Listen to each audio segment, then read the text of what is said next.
មុនពេលមេឃភ្លឺតែងតែមានភាពងងឹតមុនពេលឈ្នះតែងតែមានការបរាជ័យ Life shapes you not breaks you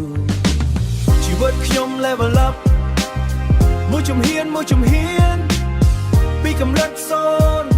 សាងខ្លួនដោយដៃតែខ្ញុំមិនបោះបង់ Never give up ថ្ងៃស្អែកល្អជាងម្សិលមិញ That's my mindset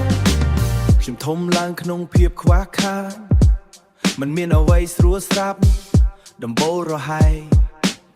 ផ្ទះតូចតែក្តីសុបបន្ថមជាងភ្នំពេលអ្នកដតីគេងលក់ខ្ញុំនៅភ្ញាក់គិតពីថ្ងៃស្អែកមិនឲ្យខ្លួនឯងបាក់ទឹកចិត្តគេនិយាយថាវាពិបាក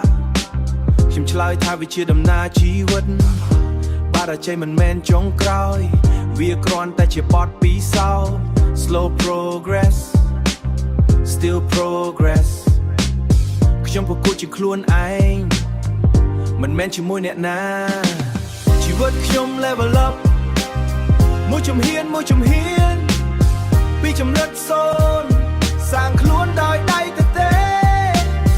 មិនបោះបង់ Never give up ថ្ងៃស្អែកល្អជាងម្សិលមិញ That's my mindset ខ្ញុំរៀនពីការបាត់បង់ច្រើនជាងពីសៀវភៅរៀនពីមនុស្សចាកចេញច្រើនជាងពីអ្នកនៅចិត្តផ្លូវជីវិតមិនត្រង់តែវាមានអត្ថន័យរាល់ស្នាមរបួសជា proof ថាខ្ញុំនៅតែឈររាល់ស្នាមរបួសជា proof ថាខ្ញុំនៅតែឈរខ្ញុំមិនចង់ឈ្នះអ្នកណាខ្ញុំចង់ឈ្នះភាពភ័យខ្លាច Level up មិនមែនតែរឿងលុយវាជាការរីកចម្រើនmindset បើថ្ងៃណាមួយមាននរណាម្នាក់ឃើញខ្ញុំហើយនិយាយថាគាត់ធ្វើបានខ្ញុំក៏អាចធ្វើបាននោះហើយជាជោគជ័យពិត